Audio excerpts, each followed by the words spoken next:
Okay. Hello. Hi, everybody. We're back. Our energy levels are high. It's slightly higher than usual because we are both sober. Yeah, Correct. I'm 8 days. Now it's become like a sobriety podcast, even though people don't like that we use the word sober because technically we just quit drinking. Also, I decided I'm going to have a martini tomorrow.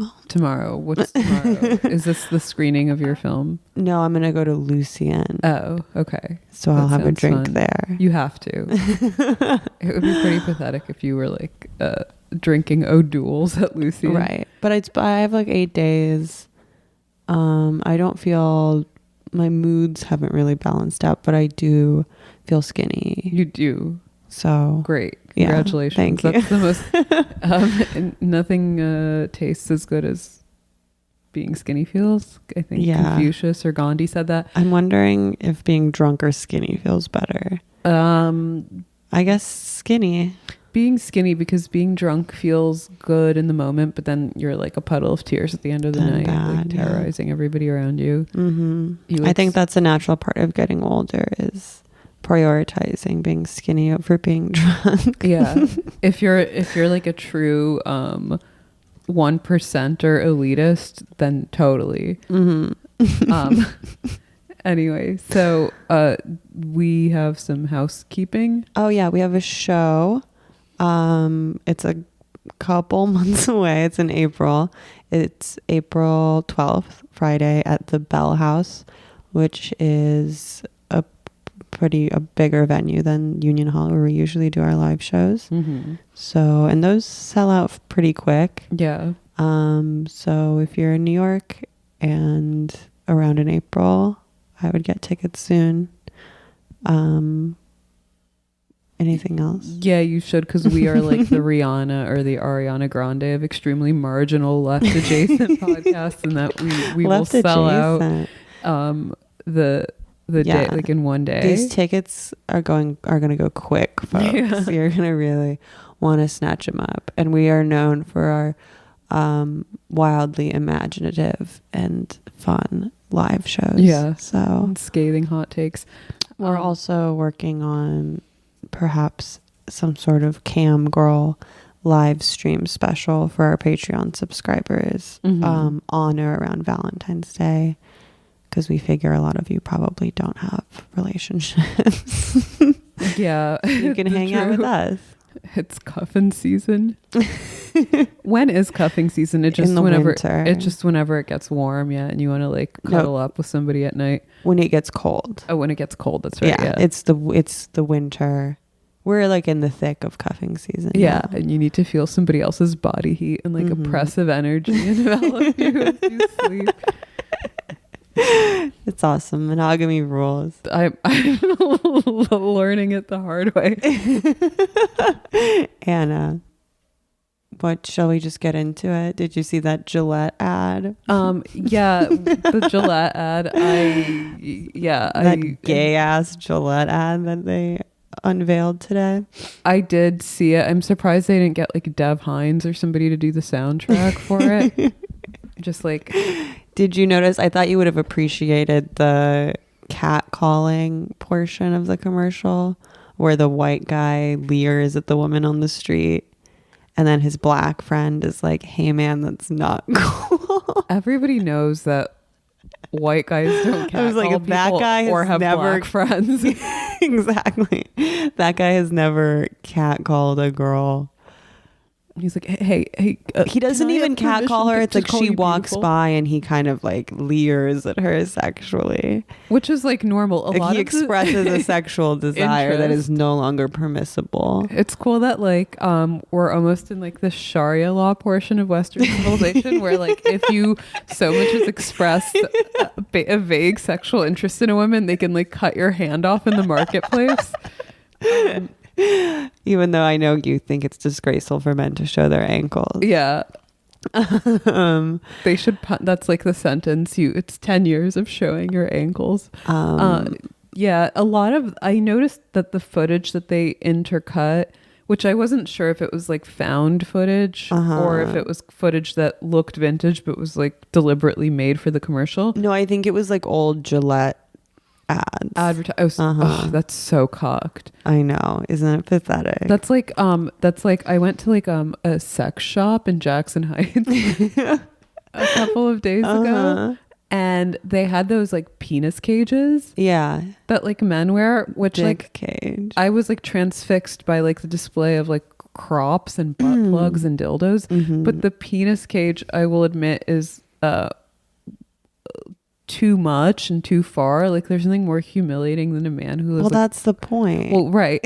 But like Gillette is like a giant dick in one of those cages. It's like so pathetic and cucked to like morally flog yourself for your own prior advertising in a different cultural moment. Yeah, and it's like so transparent.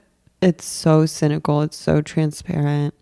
I mean, there's actually people you're not on Twitter, but on my feed praising it, or like at least in sort of like a half-assed way, being like, yeah, it's like they're just co-opting Me Too to make a profit, but at least it's like a sign of culture shifting in the right way. Is it though? Like the footage that they showed was like, you know, like a man kind of hornily pretending to hump a woman, or like the guy in the boardroom who was like, I think what she meant to say was, cut to her disappointed face. Why wasn't I at that casting call? I know, to be either a disappointed woman or a hot woman. I think my commercial agents aren't working hard enough. Yeah, they're not working hard enough. But who knows how long this has been in the works? Maybe I wasn't even born. That commercial could have benefited from some footage of like a sex trafficked Belarusian escort. Yeah, it's like and it was like this sort of like vague gesturing at the notion of like storytelling and giving everyone a voice, which was like extra disgusting. Redheads, it really had it all. Yeah, like that movie theater of like Benetton people.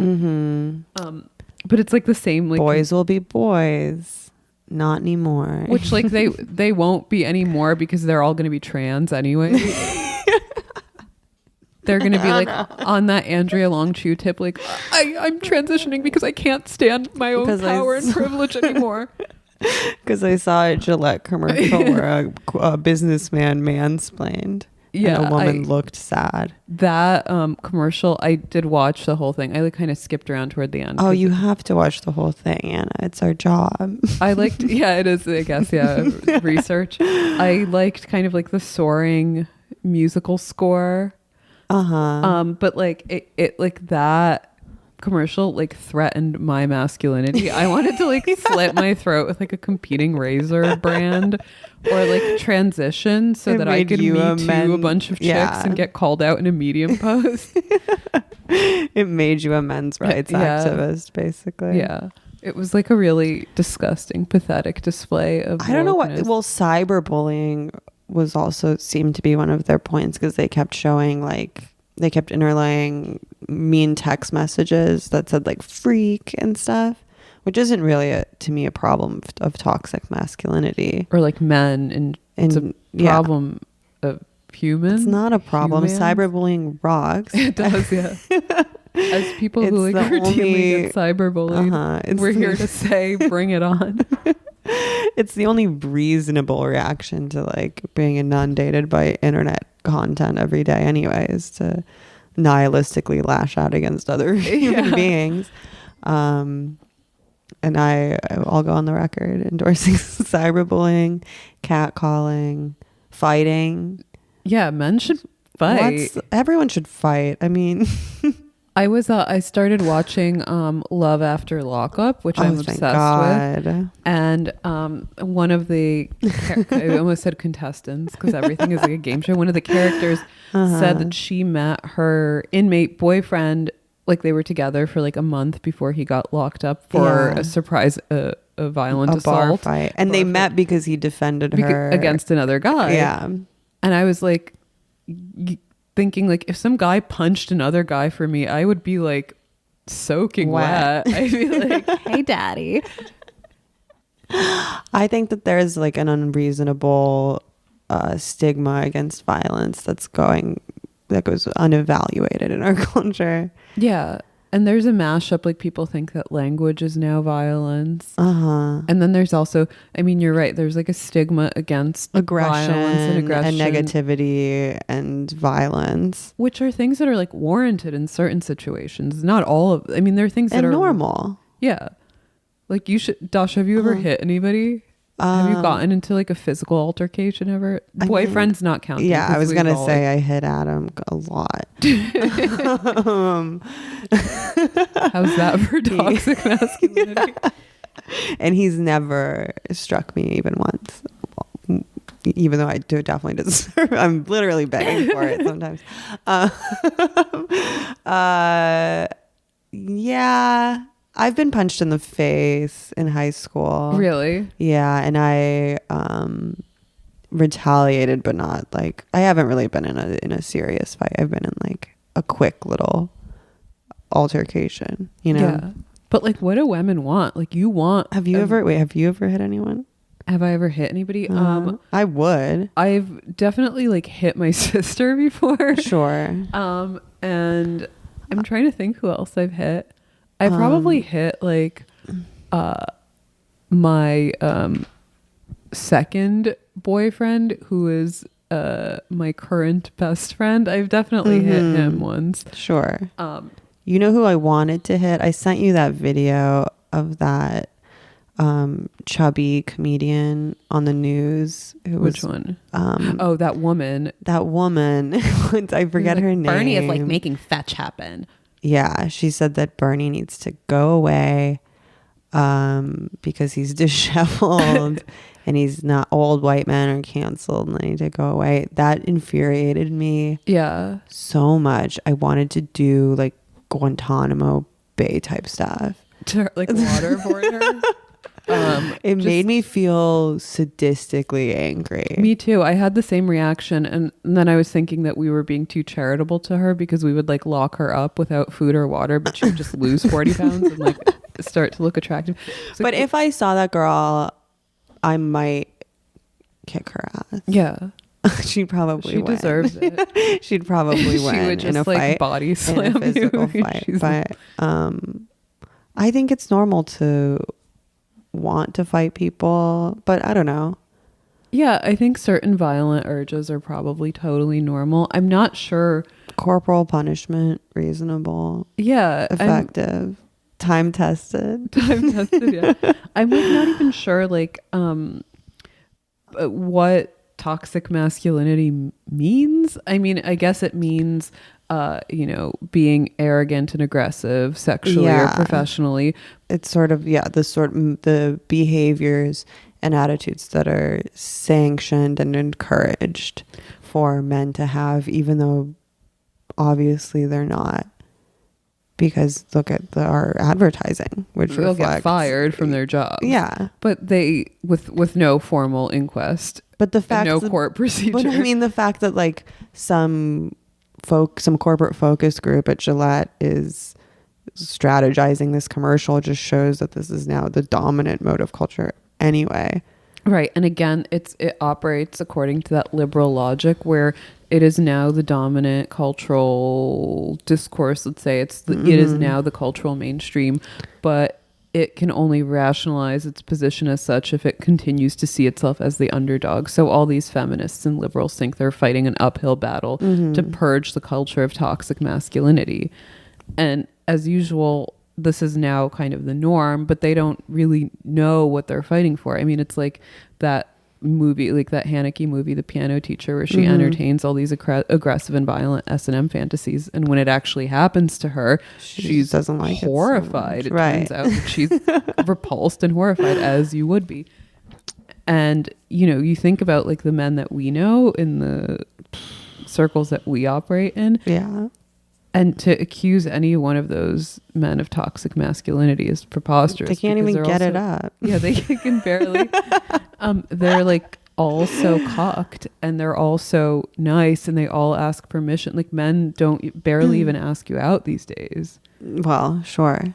Like you have to now come on to men. because they're too scared that they might be like publicly Me Too'd. And for whatever the middle of the country where I suppose some version of toxic masculinity is prevalent, or this commercial obviously isn't for them. It's just the most cynical. It doesn't even warrant saying how cynical and virtue signaling it is. Yeah, and it's like one of those classic, I mean, it is like a genius stroke in that it panders to both sides. Like the people are talking about it. I was happy for it because it gave me something to talk about. Angry about. But it's like, you know, I forgot who tweeted this. I was telling you earlier that the photo of the razor in the toilet. Mm-hmm. I was like, congrats on like the plumbing bill faggot. Loser. Right. It makes feminist allies feel good, and it makes MRA guys feel bad. But equally, they equally is incensed to talk about it, I guess. Yeah, and it's like much like the Trump fast food feast, which we will be talking about later. It has once again infuriated, or you know, at least marshaled up, galvanized the two most insufferable groups in the American media discourse, which are like shit libs and then like MRA style conservatives. I wonder what like Jordan Peterson, or JP as I like to call him, thinks of this Gillette ad. Oh, I'm sure he's crying in his messy room while washing his dick with shaving cream. I don't think. Also, Gillette sells what, razors and shaving cream. They're owned by Procter and Gamble. Okay. Who, I just did preliminary Googling about, and who buy palm oil from a supplier that uses child labor. Okay, cool. And like obviously the discrepancy in the amount of money their workers are paid compared to their CEOs is like astronomical. Yeah, it goes without even saying that they're just. Thank God for our woke corporate overlords who make everybody who bless us with this beautiful content. It also dawned on me that this is exactly like the Dove campaign, but for men. Exactly. Like, remember that the Dove sketches ad where like a police artist like I wonder if Procter and Gamble and stuff. Let me see. Procter and Gamble brands, so that we know who to boycott. I'm sure there's an infographic of all the companies that Procter and Gamble owns. And they definitely own like Head and Shoulders and Pantene. They do. And, like, oh my God, Johnson's, Head and Shoulders, Herbal Essences, Ivan's, lots of soaps and stuff. Oh my God, they own SK2. What's that? That Korean. They make really expensive sheet masks. I see. White Power body butter. Exactly. Whitening creams and whatnot. I hope they own whatever cream Sammy Sosa used to become a white man. But yeah, it's like I noticed on Instagram, because this is the only social media that I use now, unfortunately, along with like trolling or lurking on the subreddits. Everybody was like sharing their 2009 memories. Dasha and I shared our 2009 memories. You looked like Penelope Cruz in one of those pictures. Thank you. I really appreciate it. This was actually my nickname in high school. What? That people would always say that I look like Penelope Cruz. Wow. Yeah, because I had like long, luscious locks. Yeah. How time has no longer failed us. But yeah, I can't wait till I have grandkids. I'm just gonna sit them on my lap and be like, you know, back in the day when I was normatively attractive. It's all over now. In 2010, I had an undercut. Really? Yeah, that's when 2009 was like, I guess I was 18, 17. So I was like, where I didn't start going to women's college yet. And then 2010, I broke up with my abusive Texan boyfriend, started going to women's college, and like shaved part of my head. That's like really big. So we've both progressively become less feminist. Uglier and less feminist. That was a rough period for me. Yeah, me too. I mean, everybody's like, that when you're, it didn't look like a rough period for you, Anna. You looked cool and hot still. Thank you. Those were the good old days. I'm definitely getting hotter, I think. No, I mean, I'd like to think so too. I know a lot of the subreddit trolls are going to have a field day with that, but you like sort of come into your own by the time you're 30, and like you like learn how to fuck and learn how to dress yourself. It's like very simple.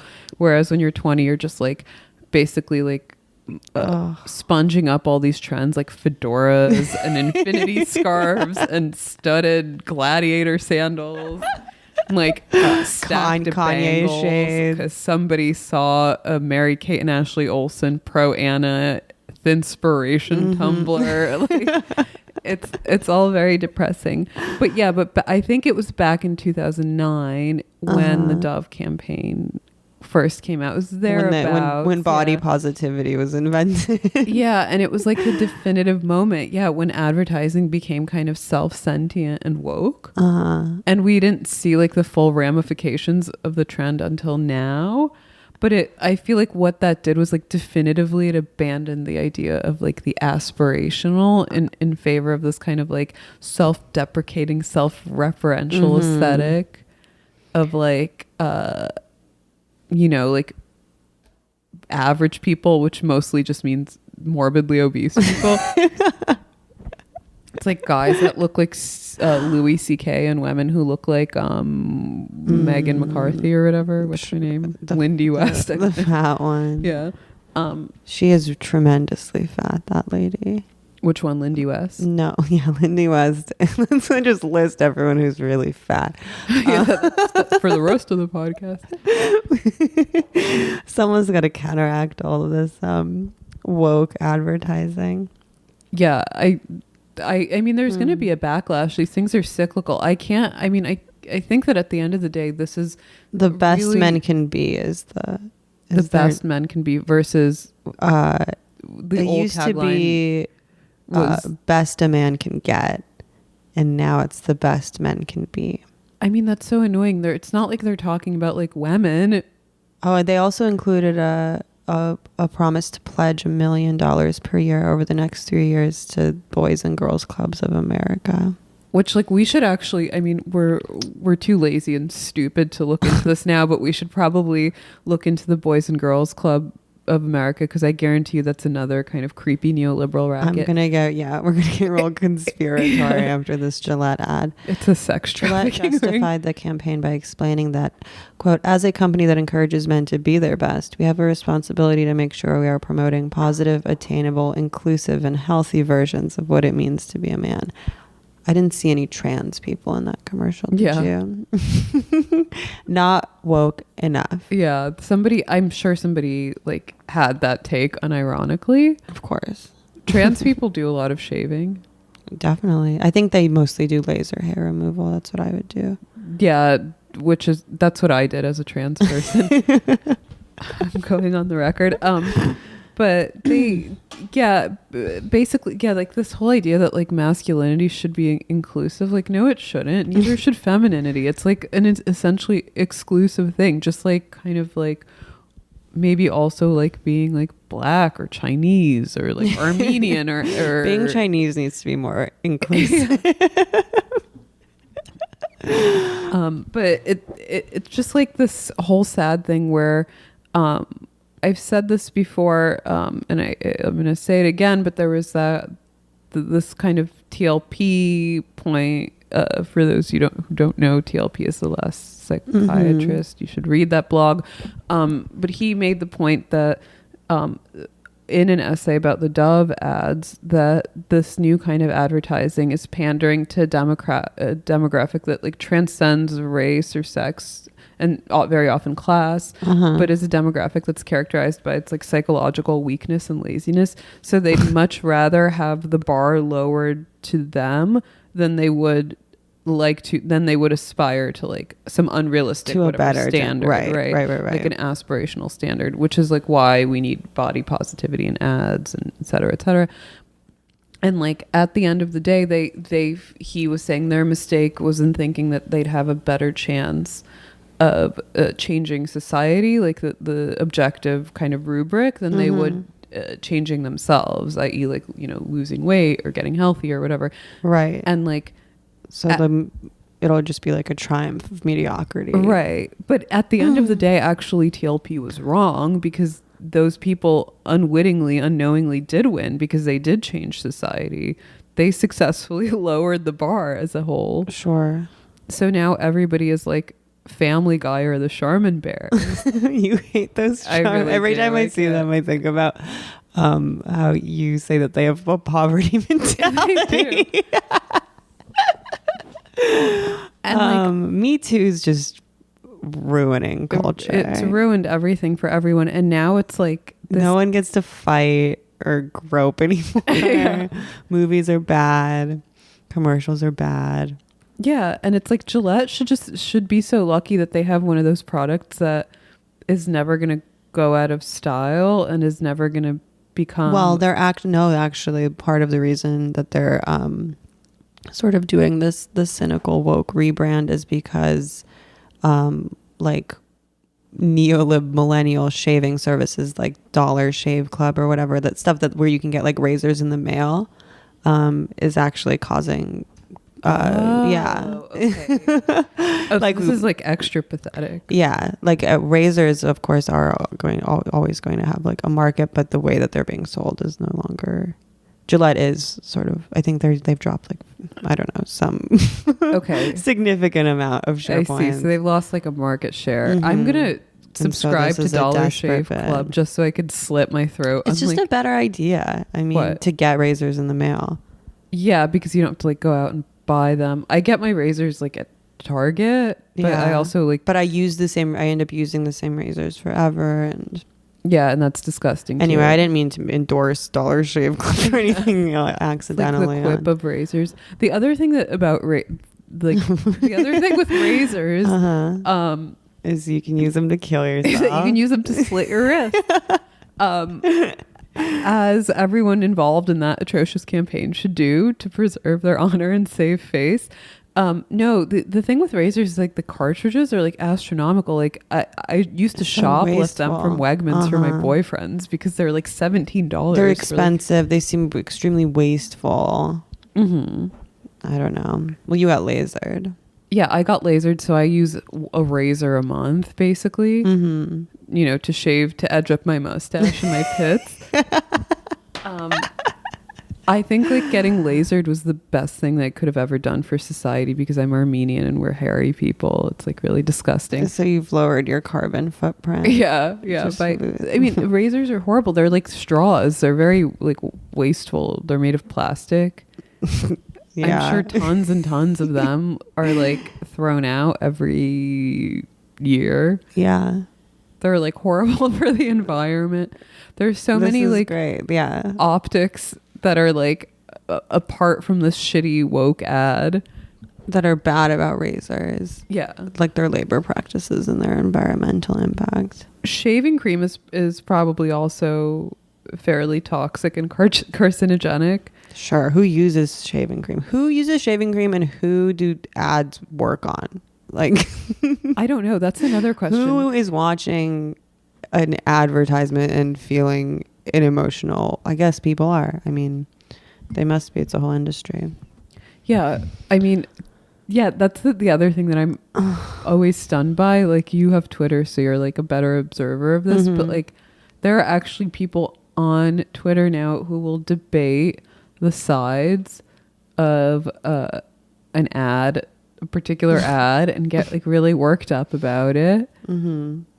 I think like I remember a couple of months ago, probably around the time that we started this podcast, people were really up in arms about Jordan Peterson's idea of like sexual girlfriend redistribution, which proved to be actually like kind of a false accusation because he wasn't actually saying like redistribute the hoes, the bros or whatever. But actually, I think what was he saying?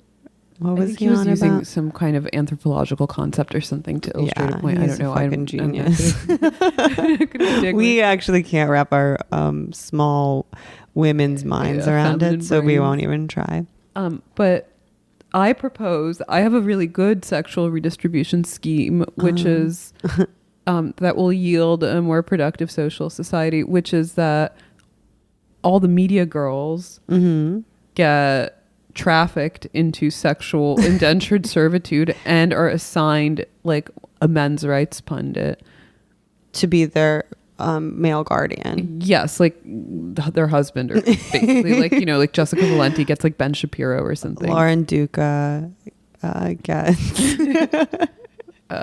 Eli Lake. I don't know, like somebody horrible. We'll pair them up and let them work it out. Yes, if you are an NYC media girl, you get a conservative pundit who's really into freestyling. Cool. Yeah, and a Zionist to boot. And I think it would make both sides happy. And the rest of us can just relax. Yeah, you know, have sex with whomever we choose. And just not worry about toxic masculinity or these goddamn culture wars that just don't seem to end. Yeah, and that just seem to bypass all the serious material problems that we're banging on about, like affordable healthcare and like student loan forgiveness. Did you read? Reality is basically irreparable, right? Yeah, I think so. It's beyond repairs, so we might as well just spin our wheels and by agonizing over like shaving cream campaigns. It's like that. Reading the Gillette Wikipedia to prepare for their podcast. Have you seen that? I think it was like a CoverGirl commercial, and it was like not only it was like a black guy with vitiligo who was putting on foundation. No, I didn't see this. And instead of like using a foundation that was the color of his original skin tone, he used the vitiligo. Yeah, he used it to smudge the contours of his vitiligo, which like at that point just don't wear makeup. Yeah. What? Yeah. That's wild. It's so weird. What a look. I guess vitiligo is hot right now anyway. It's really hot. Yeah. People love it. I wish I had vitiligo. Just kidding. I actually have this weird skin disorder that's like vitiligo like, that creates small like pigment areas of pigment loss from sun damage, and it looks horrific. Like freckles? No, but it's like reverse freckles. Yeah. Whoa. Yeah. Damn. God punished me for talking all that shit on like people with vitiligo. I'm going to the dermatologist tomorrow. What are you gonna do up there? See about my mole. Okay. What are you gonna do with the mole? I might get my mole removed. Dasha, you can't get the mole removed. It's like an iconic mole. The Redditors have won. I mean, I'm just gonna.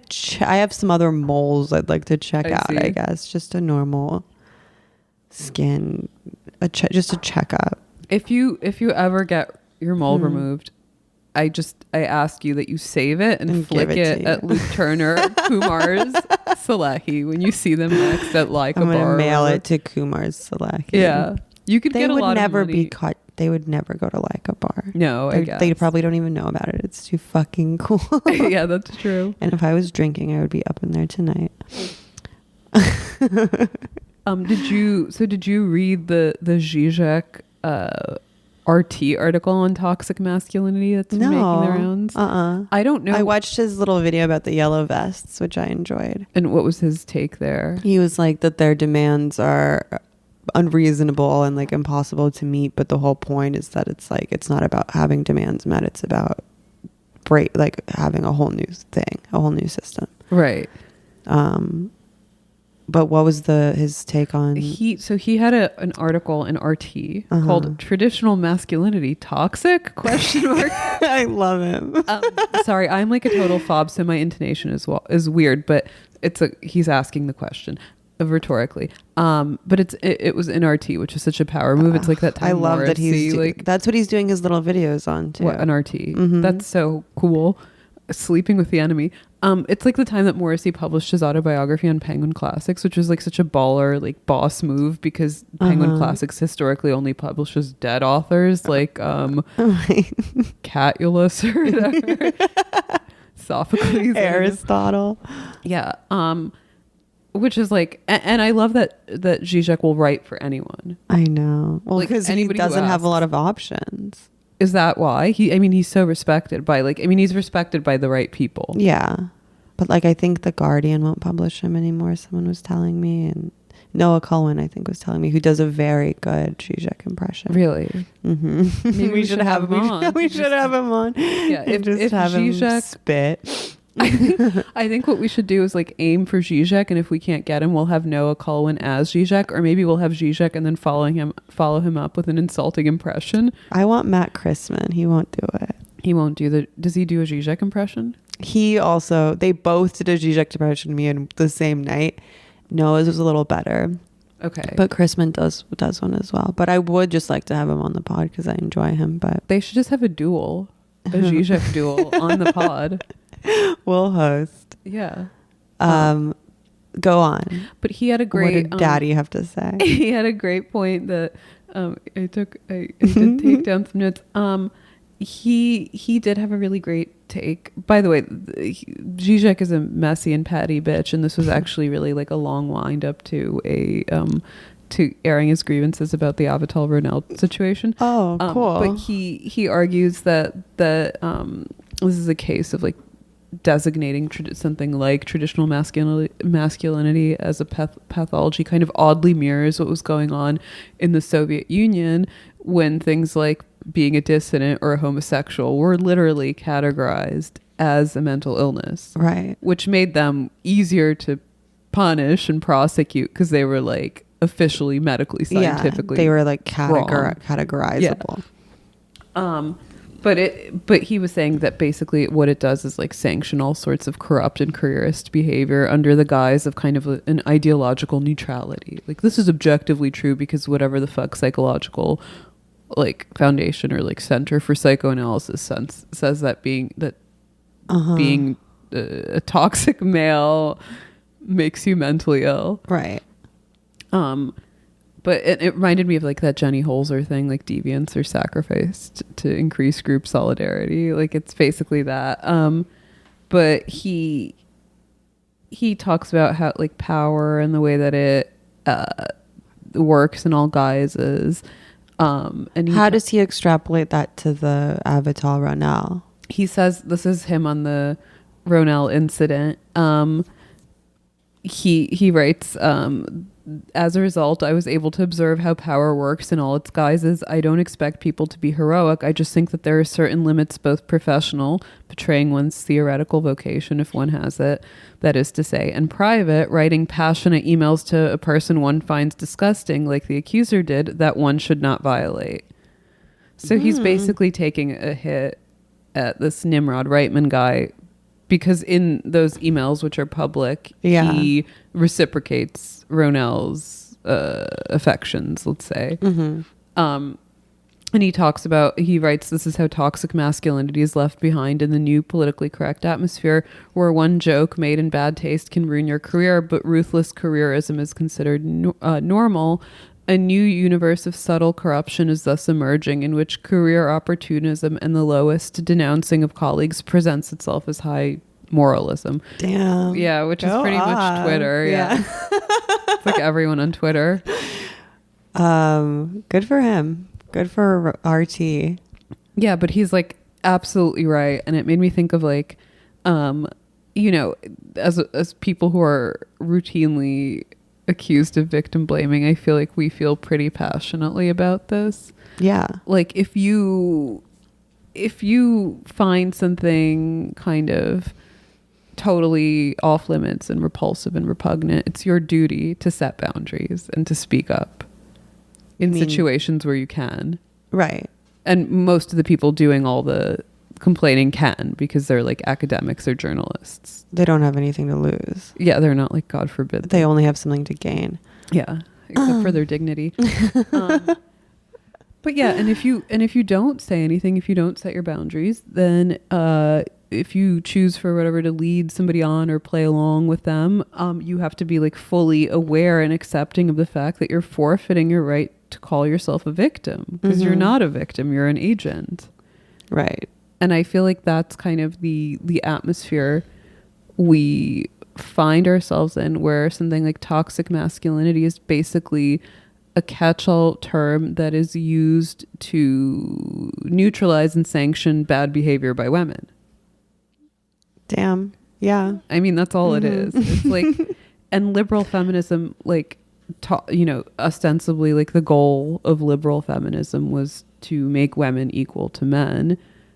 But the worst case scenario of that, which is what's coming to fruition now, is like they've now said, well, women can be just as awful as men. We want the right to be just as awful as men. It's like what we were just talking about, the will to mediocrity. Yeah. And like nobody wants, like, it would be beneficial for both women and men if both sexes aspired to being like maybe good in their own ways. Yeah, like decent moral actors. On that note, shall we talk about Trump's yeah fast food spread bonanza, yeah. that he was very photographed with for the Clemson Tigers, which is a football team, college football team. Yes. Yeah. Okay. Yeah, obviously these images were highly circulated because they were deeply compelling. Reggie Bush came out and said that it was disrespectful of Trump to feed these football players fast food, but I thought that it was beautiful, frankly, and well played by Mr. DT. I would have loved to have been there. It made me want to eat McDonald's. Me too. I think something like that is actually more special than like a Michelin star 7-course meal, because it plays into this like fantasy of like Americana, of like erstwhile Americana, of just boundless gluttony and splendor. Yeah. American splendor is just a bunch of like recomposed pig anuses. And for football players, who are our, modern day gladiators. Yeah. I think it was a very fit menu. I think it was like, I thought it was I thought it was great. Yeah, like what did they feed gladiators back in Rome? Like gruel? They definitely did not get like rotten pheasant eggs or whatever the delicacy was back then. You said this earlier, but my only issue is that there was no Taco Bell. Yes, yeah, that was weird. It's because Trump hates Mexicans and thinks they're all rapists. This just dawned on me too. Oh, right. But Taco Bell, so what did they have? They had Burger King. I'm pulling up a pic of this, but they had Big Macs, 2 platters of Big Macs, chicken McNuggets, sauce in the middle, filet of fish, quarter pounders, salads. This was all from McDonald's.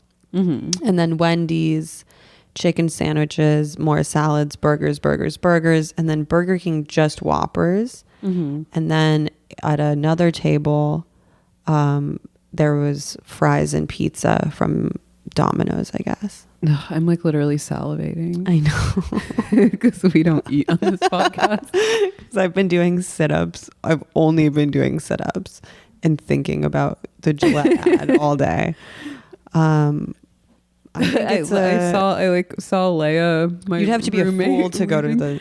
Sorry, go ahead. You have to be a fool to go to the Domino's table. To the Domino's stand, yeah, and have that like cheese, whatever cheese crust pizza. I saw Leia leaving today to go to Pilates, and I basically just like grabbed her by the neck and was like, "Tell me where you're going to Pilates. Send me the discount code." Where was she going to Pilates? Somewhere on like Christie Street. I shouldn't disclose our whereabouts. Somebody's going to murder us. There. Like the yoga pants shooter. Yeah. But like, no, it's funny that football has become like the site of every like serious ideological debate in this country, which like, if you want to combat toxic masculinity, maybe you should start there, because it's like a literal blood sport, and those guys get CTE and either suffer a stroke or murder suicide their family when they're 49. Exactly. It's like, what? That's a great point. That would be one of the best ways to impact our toxic masculine culture, is no more football. Just to ban football. It's like a $1 billion industry. I hate it personally. I can't follow it. Too many rules, boring. Guys are kind of thick in a way I don't like. More soccer, tennis, basketball, obviously. Yeah, hoops are fun. Only Hawkeye sports. But like, it's funny because Cancel I really, baseball too. Too much spitting. yeah, and too much time standing around on a field. And they're also not hot. But I if I had a nickel for every time somebody told me that like Cece Sabathia is not fat and is actually muscular and it's the uniform, I would be like a rich woman and wouldn't need a boyfriend. But like, yeah, it's funny that Reggie Bush got on his high horse because he's like the guy who became famous for being, He read the fucking Kardashians' coattails. yeah, he was famous for banging out Kim. He was like the first black guy to bang out Kim before what's his name, Ray J made the sex tape. Not the first. She actually eloped with this like record producer, but like I'm sure a lot second, of black guys have hit it have like run up before in Reggie Bush, but swarthy Semitic pussy. yeah, he should fucking talk He looks like about respect. Okay. A fun fact about Reggie Bush actually is that he married this woman named Lilit, who is like a janky poor man's version of Kim Kardashian. She's also Armenian and has like that kind of like long-faced, big-assed look. And they have 2 kids who literally look like Kim Kardashian's first kids, a boy and a girl. They're really cute. And she's like on Instagram like, I love jiu-jitsu fighting and I'm teaching my children Armenian. But yeah, like Reggie Bush looks like his like blood is like 60% Wendy's. He's actually really hot, but what? Just when you think you've seen it all. This is a tweet from Reggie Bush. At Clemson FB, you guys deserve better. You are world champs, and this is the honor you receive from our nation's leader. This is disrespectful on so many levels. Just a huge slap in the face after that kind of performance. SMH. And it includes the video of Trump saying, we've got lots of pizza. We've got lots of fries. We've got all our favorite foods. Also, like, I'm literally gonna eat McDonald's me tonight. too. I can tell. I'm on the way home. I'm gonna go to like Popeyes and get some sort of secret sauce. You know, a fucked up my fantasy. What's that noise? It's like a video of Trump talking in the corner of my screen. A really fucked up fantasy I have, a compulsive fantasy even, is about throwing it all away. The podcast, you, Adam, Icy, right in the trash, and just eating McDonald's and drinking vodka all day long. Wait, that's beautiful, Dasha. That's like an endurance piece. Just like passing out from being drunk on vodka, waking up, eating more McDonald's, going back to sleep. Just living in the twisted wreckage of my life. You like wake up 3 years later and Adam is pushing you from one side of the bed to the other so you can have a bowel movement. I would. That's like very poetic and lyrical, but also like these football players, like how old are college football players? They're like, they're teens, 19 to 26, right? Because some of those guys stay on as super seniors because they're like really good at football or whatever. Yeah, but they're like young guys who are literally 6'5" and 240 pounds. They can house 3 burgers from 3 different fast food joints, and like it's like in one hole out the other. They like it. Everyone likes it. It's engineered to taste good. Yeah, and those guys can actually, they're like some of the rare human beings on this planet who can actually process that type of food because they burn like 10,000 calories a day training. Yeah, I saw an NBC thing that was like, not only is it disrespectful, it's like not fit for elite athletes to be eating, but they need, yeah, you're right, they need to consume so many calories. Like, what do you think Michael Phelps was eating when he was training for like Olympic sports? Not like jicama strips and like kale chips. What do you think Trump's going to feed us when we come to the White House? I don't know. For a special dinner with Melania. I don't know. I wonder what she eats. Blinchiki. Zakuski. I bet she eats fucking Russian ass food. Yeah, she probably eats like kind of like marinated, like pickled herring and like black bread with caviar. Mm-hmm. My parents love this Russian meme where it says Ruski Russian Big Mac, and it's like the Big Mac, you know, how it has the bread in the middle, But it's the all top caviar. layer is caviar. It's red. I and would eat black that. caviar. I would Wouldn't you? too. I would. Like some baby bologna, which is like the Russian equivalent of so fast food.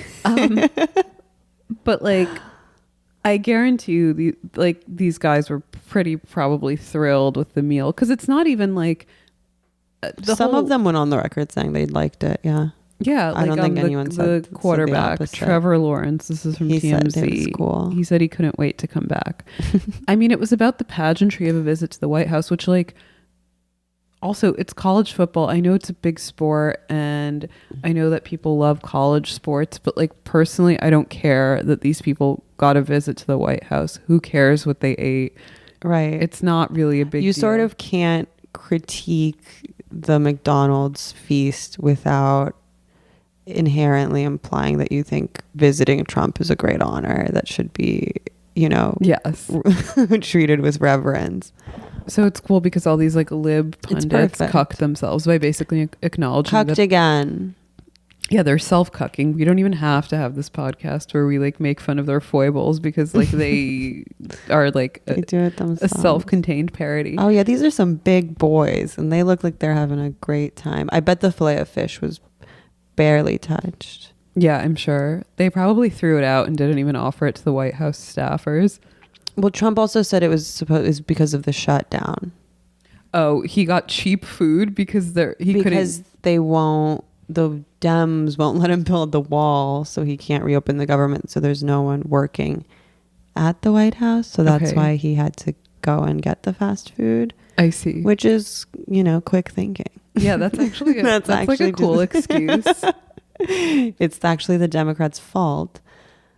Yeah. And then you had your Ayesha Curry. There was some like Michelin star restaurant too that made a desperate publicity grab, being like, we'll invite you to our restaurant, Clemson Tigers, to treat you to a real, like, the meal you deserve.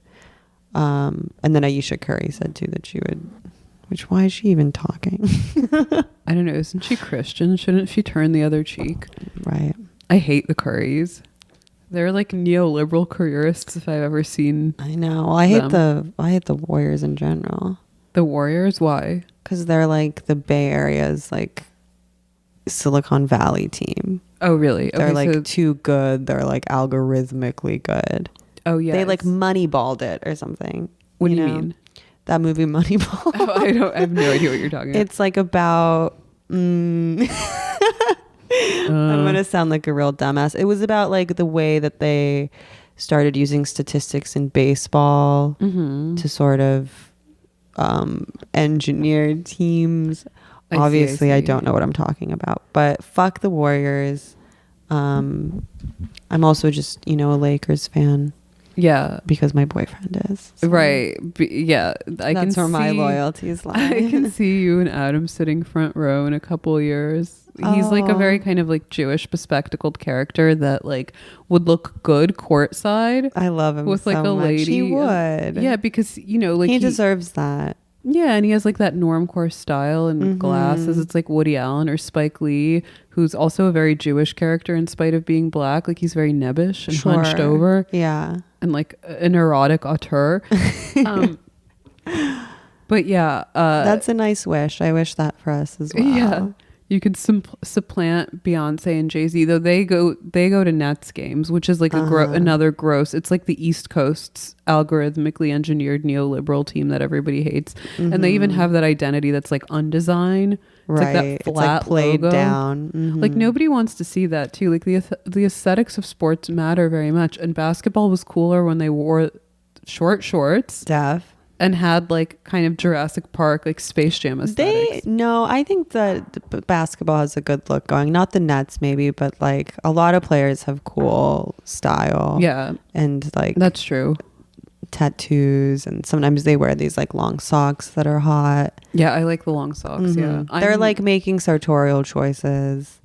Adam follows a bunch of Instagrams that catalog their outfits as they show up to the games. Oh, right. Those are fun. They are fun. And there's, I think it's still the most stylish sport. obviously. Yeah, totally. I want an Instagram that's like all the wives and girlfriends and side pieces of the players and their outfits. They might have that. There's gotta be. We'll ask, yeah. we'll ask Unfortunately, I'm a Knicks fan because I'm a fall down loser and I hate winning. But I used to be a Sacramento Kings fan because he was my boyfriend, but he was my male roommate, so he was the closest thing I had to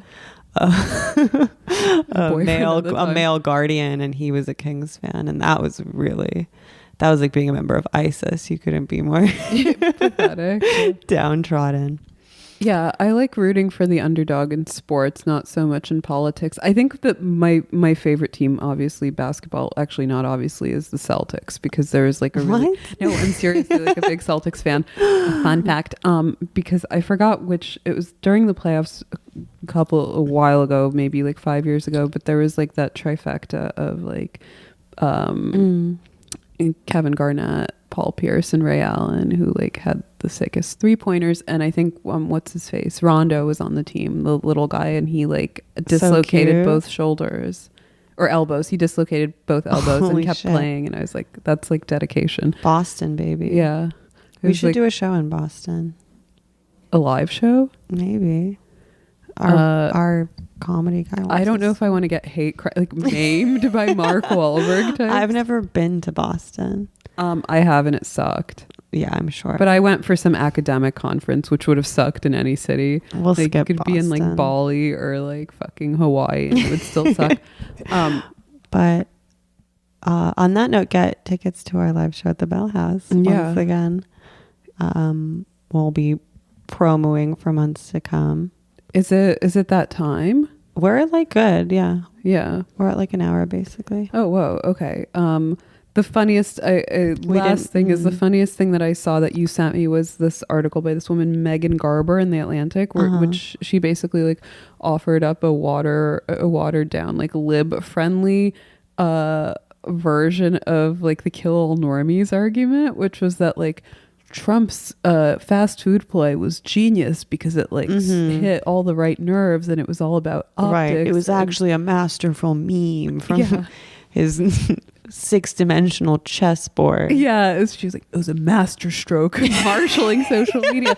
Like liberals and leftists like take heed or whatever. But I will say that what really interests me about like fast food gate, which like I don't give a shit about football or fast food or whatever, is that Trump was always kind of a maestro of social media, particularly Twitter, but he's really like taken it up a notch in the last couple of weeks, probably because of it's kind of like the midway point, and we're starting of his like presidency, and we're starting kind of a new electoral cycle. Yeah, and he's gearing up to run for his second term.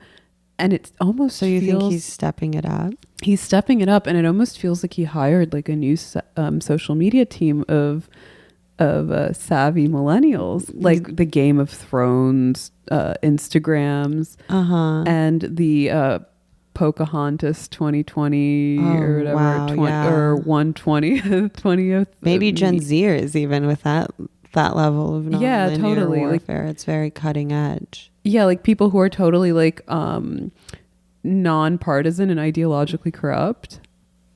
And I would just like to say, Mr. President Trump, it would be an honor to work on your 2020 re-election campaign if you'll have me.